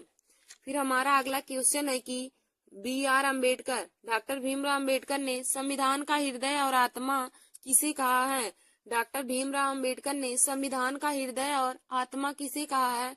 तो देखिए दोस्तों, डॉक्टर भीमराव अम्बेडकर ने संवैधानिक उपचारों के अधिकार को संविधान का हृदय और आत्मा कहा है। संवैधानिक उपचारों के अधिकार को डॉक्टर भीमराव अम्बेडकर ने संविधान का हृदय और आत्मा कहा है। और देखिए दोस्तों, संवैधानिक उपचारों का अधिकार हमारा आर्टिकल 32 में है। संवैधानिक उपचारों का अधिकार आर्टिकल 32 में है और आर्टिकल 32 को ही डॉक्टर भीमराव अम्बेडकर ने संविधान का हृदय और आत्मा कहा है। यदि पूछे कि डॉक्टर भीमराव अम्बेडकर ने संविधान के किस आर्टिकल को संविधान का हृदय और आत्मा कहा है, तो दोस्तों आप बताएंगे कि आर्टिकल 32 को डॉक्टर भीमराव अम्बेडकर ने संविधान का हृदय और आत्मा कहा है। फिर देखिए दोस्तों, हमारा अगला क्वेश्चन है कि हाउस ऑफ द पीपल को लोकसभा का नाम किस वर्ष दिया गया था। हाउस ऑफ द पीपल को लोकसभा का नाम किस वर्ष दिया गया था। तो देखिए दोस्तों, हाउस ऑफ द पीपल को लोकसभा का नाम 1954 ईस्वी में दिया गया था। हाउस ऑफ द पीपल को लोकसभा का नाम 1954 ईस्वी में दिया गया था। फिर हमारा अगला क्वेश्चन है कि रिट जारी किए जाते हैं। रिट जारी किए जाते हैं तो देखिए दोस्तों, रिट जारी किए जाते हैं सर्वोच्च न्यायालय और उच्च न्यायालयों के द्वारा। सर्वोच्च न्यायालय और उच्च न्यायालयों के द्वारा रिट जारी किए जाते हैं। फिर दोस्तों हमारा अगला क्वेश्चन है कि संविधान की संकल्पना का उद्भव सर्वप्रथम किस देश में हुआ। संविधान की संकल्पना का उद्भव सर्वप्रथम किस देश में हुआ। तो देखिए दोस्तों, संविधान की संकल्पना का उद्भव सर्वप्रथम ब्रिटेन देश में हुआ था। संविधान की संकल्पना का उद्भव सर्वप्रथम ब्रिटेन देश में हुआ था। फिर हमारा अगला क्वेश्चन है कि देश का प्रथम विधि अधिकारी कौन है। देश का प्रथम विधि अधिकारी कौन है। तो देखिए दोस्तों, देश का प्रथम विधि अधिकारी महान्यायवादी है। देश का प्रथम विधि अधिकारी कौन है।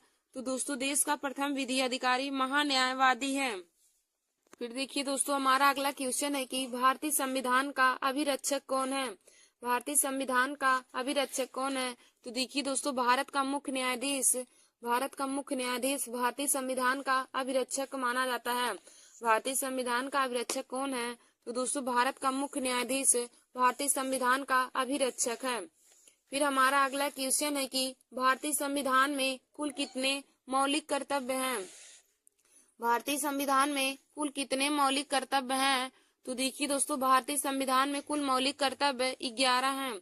भारतीय संविधान में कुल मौलिक कर्तव्य 11 हैं। फिर हमारा अगला क्वेश्चन है कि भारतीय संविधान में मौलिक कर्तव्य कब समाविष्ट किए गए?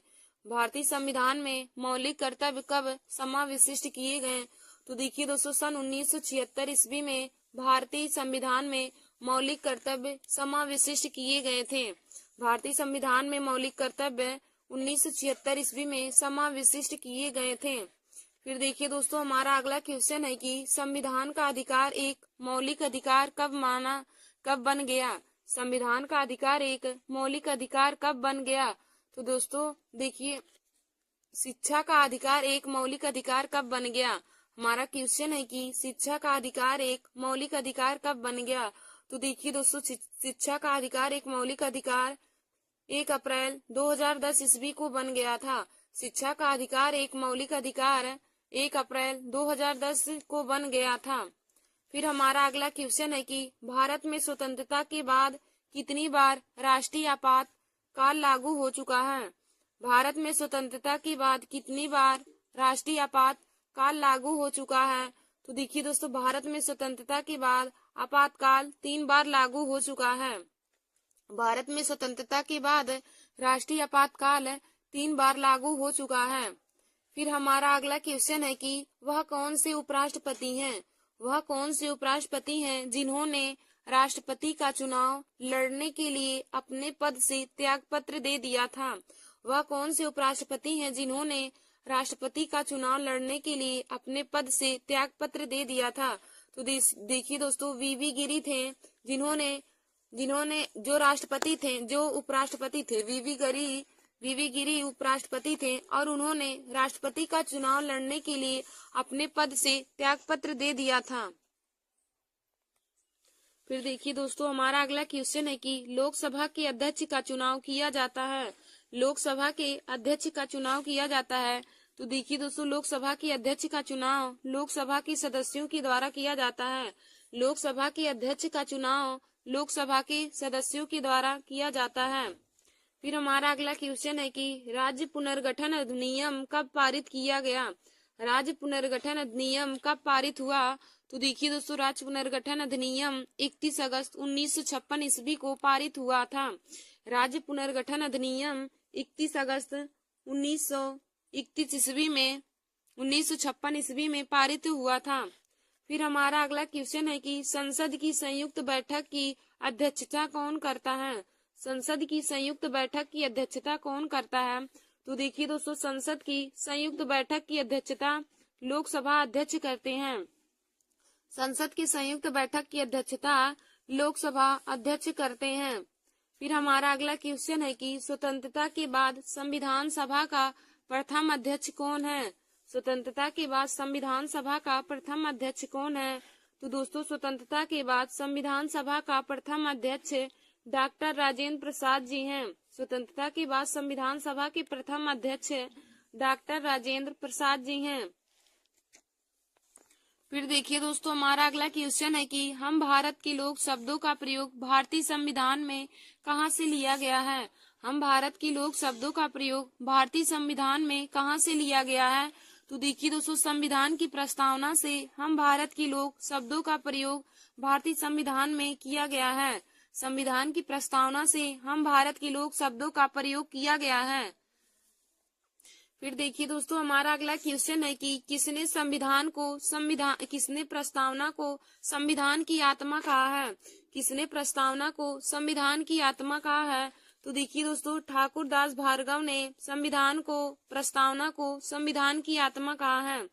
प्रस्तावना को संविधान की आत्मा ठाकुर दास भार्गव ने कहा है। फिर हमारा अगला क्वेश्चन है कि किसने प्रस्तावना को पहचान पत्र कहा है? किसने प्रस्तावना को पहचान पत्र कहा है? तो दोस्तों प्रस्तावना को पहचान पत्र यानी पालखी वाला ने कहा है। प्रस्तावना को पहचान पत्र यानी पालखी वाला ने कहा है। फिर हमारा अगला क्वेश्चन है कि किसने प्रस्तावना को संविधान की जन्म कुंडली कहा है। किसने प्रस्तावना को संविधान की जन्म कुंडली कहा है। तो देखिए दोस्तों के.एम. मुंशी जी ने प्रस्तावना को संविधान की जन्म कुंडली कहा है। फिर देखिए दोस्तों हमारा अगला क्वेश्चन है कि संविधान की प्रस्तावना के अनुसार भारत किस प्रकार का राष्ट्र है। संविधान की प्रस्तावना के अनुसार भारत किस प्रकार का राष्ट्र है। तो देखिए दोस्तों संविधान की प्रस्तावना के अनुसार भारत एक धर्मनिरपेक्ष राष्ट्र है। संविधान की प्रस्तावना के अनुसार भारत एक धर्मनिरपेक्ष राष्ट्र है। फिर हमारा अगला क्वेश्चन है कि भारतीय संविधान में उद्देशिका का विचार किस देश के संविधान से लिया गया है।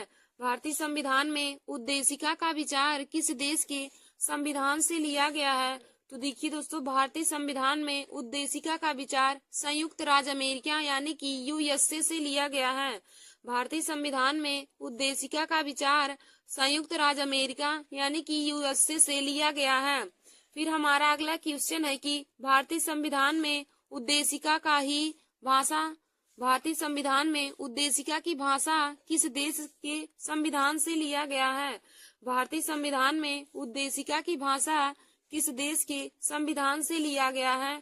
तो देखिए दोस्तों भारतीय संविधान में उद्देशिका की भाषा ऑस्ट्रेलिया देश के संविधान से लिया गया है।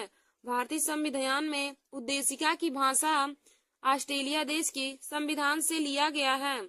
फिर हमारा अगला क्वेश्चन है कि भारतीय संविधान की उद्देशिका यानी कि प्रस्तावना में कितनी बार संशोधन हुआ था। भारतीय संविधान की उद्देशिका यानी कि प्रस्तावना में कितनी बार संशोधन हुआ था। तो दोस्तों भारतीय संविधान की प्रस्तावना में एक बार संशोधन हुआ था और वह कब हुआ। 42वां संविधान संशोधन 1976 के द्वारा। 42वां संविधान संशोधन 1976 के द्वारा संविधान की उद्देशिका में संशोधन हुआ था।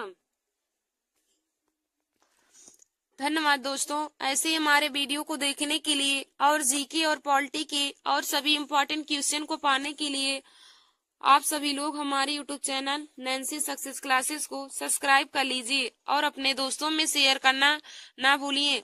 देखिए दोस्तों आज का जो हमारा यह वीडियो पॉलिटी का है यह हर कंपटीशन की परीक्षा के लिए बहुत ही महत्वपूर्ण है। जैसे एसएससी जीडी का पेपर हो रहा उसमें भी पॉलिटी से संबंधित हर क्वेश्चन पूछे जाते हैं। और दोस्तों जीडी हुआ, सीजीएल हुआ, यूपीपी है, आरआरबी, एनटीपीसी है, ग्रुप डी सभी कंपटीशन की परीक्षाओं के लिए बहुत ही महत्वपूर्ण है। तो आप लोग हमारे इस वीडियो को जरूर देख लीजिएगा। धन्यवाद दोस्तों। नमस्कार दोस्तों, welcome to my YouTube channel. आज मैं आप सभी लोगों के लिए जीके में एक मोस्ट इम्पोर्टेंट टॉपिक लेकर आया हूँ। तो देखिए दोस्तों जैसा कि आप लोग जानते हैं आज 14 फरवरी है। आज ही के दिन पुलवामा हमला हुआ था। तो आज मैं आप सभी लोगों को जीके में पुलवामा हमला से संबंधित महत्वपूर्ण क्वेश्चन कराऊंगी। तो देखिए दोस्तों पुलवामा हमला से संबंधित क्वेश्चन कंपटीशन की परीक्षाओं में पूछे जाते हैं। जैसे एसएससी जीडी हुआ, सीजीएल है, आरआरबी, एनटीपीसी है, यूपीपी है और सभी परीक्षाओं के लिए बहुत ही महत्वपूर्ण क्वेश्चन है। तो दोस्तों आज का जो हमारा टॉपिक है पुलवामा हमला यह बहुत ही महत्वपूर्ण है। और देखिए दोस्तों पुलवामा हमला 14 फरवरी 2019 ईस्वी को हुआ था। पुलवामा हमला में हमारे भारत के बहुत ही जवान शहीद हुए थे। तो दोस्तों हम उनसे संबंधित क्वेश्चन आप लोगों को बताएंगे कि पुलवामा हमला कहाँ हुआ था, किस देश में हुआ, किस राज्य में हुआ, कितने सैनिक मारे गए थे, उन सभी के बारे में आप लोगों को इस वीडियो में बताएंगे। तो दोस्तों आप लोग हमारे इस वीडियो को जरूर देख लीजिए और अपने दोस्तों को भी शेयर कर लीजिए। तो देखिए दोस्तों सबसे पहले हमारा क्वेश्चन है कि पुलवामा हमला कब हुआ था। पुलवामा हमला कब हुआ था। तो दोस्तों जब भी आपसे पूछे पुलवामा हमला कब हुआ तो आप बताएंगे 14 फरवरी 2019 ईस्वी को पुलवामा हमला हुआ था। पुलवामा हमला 14 फरवरी 2019 ईस्वी को हुआ था। देखिए दोस्तों हमारा अगला क्वेश्चन है कि जम्मू कश्मीर के पुलवामा में आतंकी हमला कब हुआ था। जम्मू कश्मीर के पुलवामा में आतंकी हमला कब हुआ था? तो देखिए दोस्तों, जम्मू कश्मीर के पुलवामा में आतंकी हमला यानी कि जिसे पुलवामा हमला कहते हैं, वह 14 फरवरी 2019 ईस्वी को हुआ था। 14 फरवरी 2019 ईस्वी को जम्मू कश्मीर राज्य के पुलवामा में आतंकी हमला हुआ था।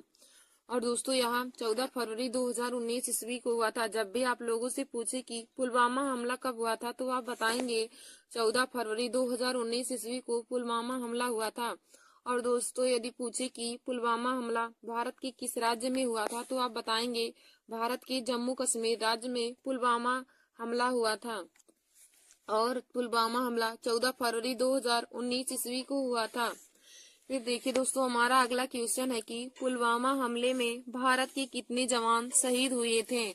पुलवामा हमले में भारत के कितने जवान शहीद हुए थे? तो देखिए दोस्तों, पुलवामा हमले में भारत के 42 जवान शहीद हुए थे। पुलवामा हमले में भारत के कुल 42 जवान शहीद हुए थे। फिर देखिए दोस्तों, हमारा अगला क्वेश्चन है कि 14 फरवरी 2019 को पुलवामा हमले की जिम्मेदारी किस आतंकी संगठन ने ली थी? 14 फरवरी 2019 को पुलवामा हमले की जिम्मेदारी किस आतंकी संगठन ने ली? तो देखिए दोस्तों, जैश ए मोहम्मद नामक आतंकी संगठन ने 14 फरवरी 2019 को पुलवामा हमले की जिम्मेदारी ली थी।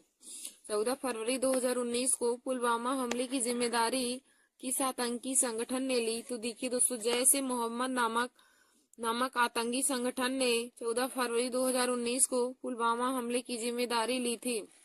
फिर दोस्तों, हमारा अगला क्वेश्चन है कि पुलवामा में कितने आरडीएक्स था? पुलवामा में कितने आरडीएक्स था? तो दोस्तों, 300 किलो। पुलवामा में 300 किलो आरडीएक्स था।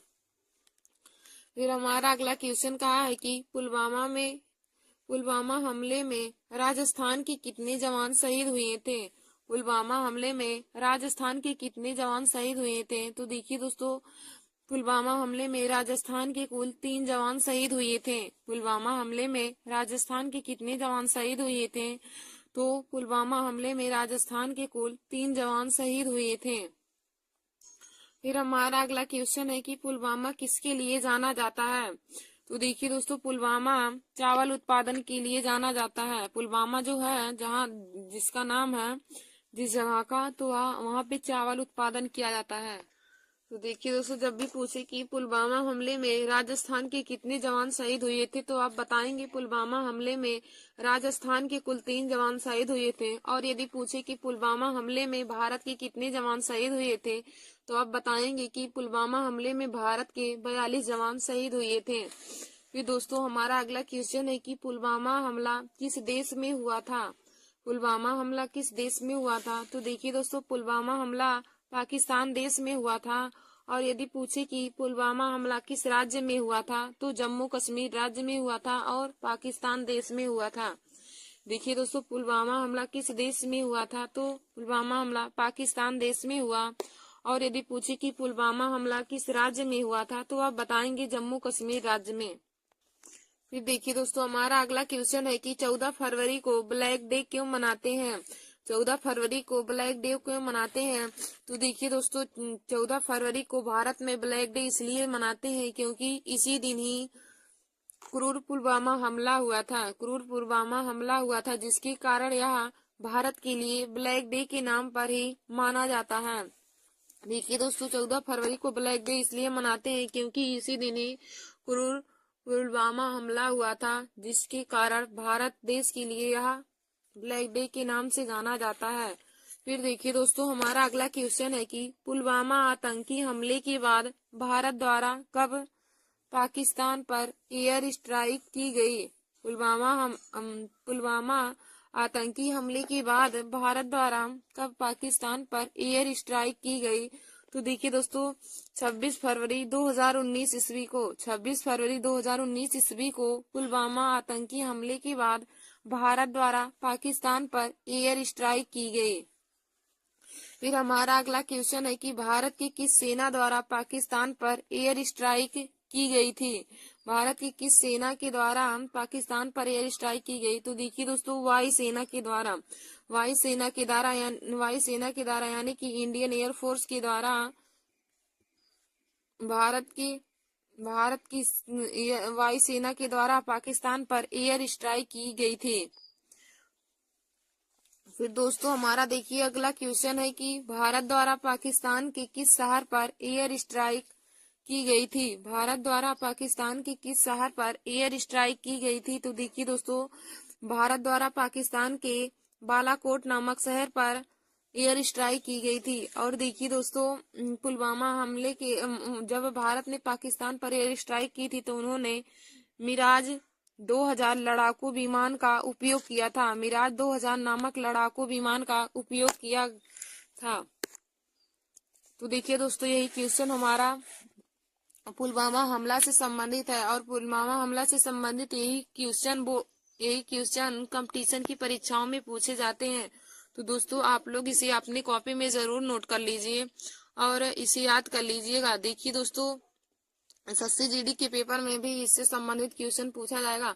और देखिए दोस्तों सभी कंपटीशन की परीक्षाओं में पूछे जाते हैं। तो हम आप लोगों को एक बार पुनः बता देते हैं पुलवामा हमला के बारे में। तो देखिए दोस्तों पुलवामा हमला आज ही के दिन यानी कि आज 14 फरवरी है तो आज ही के दिन पुलवामा हमला हुआ था। तो देखिए दोस्तों यहाँ पे हमारा पहला क्वेश्चन है कि जम्मू कश्मीर के पुलवामा में आतंकी हमला कब हुआ था। जम्मू कश्मीर के पुलवामा में आतंकी हमला कब हुआ। तो दोस्तों पुलवामा हमला 14 फरवरी 2019 ईस्वी को हुआ था। पुलवामा हमला 14 फरवरी 2019 ईस्वी को हुआ था। फिर हमारा अगला क्वेश्चन है कि पुलवामा हमले में भारत के कितने जवान शहीद हुए थे। पुलवामा हमले में भारत के कितने जवान शहीद हुए थे। तो देखिए दोस्तों पुलवामा हमले में भारत के 42 जवान शहीद हुए थे। फिर हमारा अगला क्वेश्चन है कि 14 फरवरी 2019 को पुलवामा हमले की जिम्मेदारी किस आतंकी संगठन ने ली थी। 14 फरवरी 2019 को पुलवामा हमले की जिम्मेदारी किस आतंकी संगठन ने ली थी। तो देखिए दोस्तों पुलवामा हमले की जिम्मेदारी 14 फरवरी 2019 ईस्वी को जैश ए मोहम्मद नामक आतंकी संगठन ने ली थी। 14 फरवरी 2019 को पुलवामा हमले की जिम्मेदारी जैश ए मोहम्मद नामक आतंकी संगठन ने ली थी। फिर देखिए दोस्तों हमारा अगला क्वेश्चन है पुलवामा में कितने आरडीएक्स था। पुलवामा में कितने आरडीएक्स था। तो देखिए दोस्तों पुलवामा में 300 किलो आरडीएक्स था। फिर हमारा अगला क्वेश्चन है कि पुलवामा हमले में राजस्थान के कितने जवान शहीद हुए थे। पुलवामा हमले में राजस्थान के कितने जवान शहीद हुए थे। तो देखिए दोस्तों पुलवामा हमले में राजस्थान के कुल 3 जवान शहीद हुए थे। पुलवामा हमले में राजस्थान के कुल 3 जवान शहीद हुए थे। और यदि पूछे कि पुलवामा हमले में भारत के कितने जवान शहीद हुए थे तो आप बताएंगे पुलवामा हमले में भारत के 42 जवान शहीद हुए थे और राजस्थान के 3 जवान शहीद हुए थे। फिर दोस्तों हमारा अगला क्वेश्चन है कि पुलवामा किसके लिए जाना जाता है। पुलवामा किसके लिए जाना जाता है। तो देखिए दोस्तों पुलवामा चावल उत्पादन के लिए जाना जाता है। फिर हमारा अगला क्वेश्चन है कि पुलवामा हमला किस देश में हुआ था। पुलवामा हमला किस देश में हुआ। तो देखिए दोस्तों पुलवामा हमला पाकिस्तान देश में हुआ था। और यदि पूछे कि पुलवामा हमला किस राज्य में हुआ था तो आप बताएंगे जम्मू कश्मीर राज्य में। और यदि देश पूछे तो पाकिस्तान देश में हुआ था। और यदि राज्य पूछे तो आप बताएंगे जम्मू कश्मीर राज्य में हुआ था।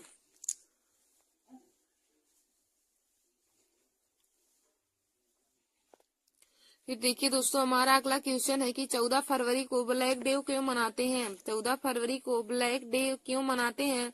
तो देखिए दोस्तों 14 फरवरी को भारत में ब्लैक डे इसलिए मनाते हैं क्योंकि इसी दिन क्रूर पुलवामा हमला हुआ था जिसके कारण भारत के लिए यह ब्लैक डे के रूप में जाना जाता है। फिर हमारा अगला क्वेश्चन है कि पुलवामा आतंकी हमले के बाद भारत द्वारा कब पाकिस्तान पर एयर स्ट्राइक की गई। पुलवामा आतंकी हमले के बाद भारत द्वारा कब पाकिस्तान पर एयर स्ट्राइक की गई। तो देखिए दोस्तों 26 फरवरी 2019 ईस्वी को 26 फरवरी 2019 ईस्वी को पुलवामा हमले के बाद भारत पर एयर स्ट्राइक की गई। फिर हमारा अगला क्वेश्चन है कि भारत की किस सेना द्वारा पाकिस्तान पर एयर स्ट्राइक किया गया। भारत की किस सेना द्वारा पाकिस्तान पर एयर स्ट्राइक किया गया। तो देखिए दोस्तों वायुसेना के द्वारा भारत की वायुसेना के द्वारा पाकिस्तान पर एयर स्ट्राइक किया गया। फिर हमारा अगला क्वेश्चन है कि भारत द्वारा पाकिस्तान के किस शहर पर एयर स्ट्राइक की गई थी। तो देखिए दोस्तों, भारत द्वारा पाकिस्तान के बालाकोट नामक शहर पर एयर स्ट्राइक की गई और दोस्तों उन्होंने मिराज 2000 लड़ाकू विमान का उपयोग किया था। तो दोस्तों हमने आज आप सभी लोगों को पुलवामा हमले के बारे में बता दिया। तो दोस्तों आप लोग इससे संबंधित क्वेश्चन अपने कॉपी में नोट कर लीजिएगा। धन्यवाद दोस्तों। ऐसे हमारे वीडियो को देखने के लिए और जीके के महत्वपूर्ण टॉपिक को पाने के लिए आप सभी लोग हमारे YouTube channel Nancy success classes को सब्सक्राइब कर लीजिए और अपने दोस्तों में शेयर करना ना भूलें। धन्यवाद दोस्तों।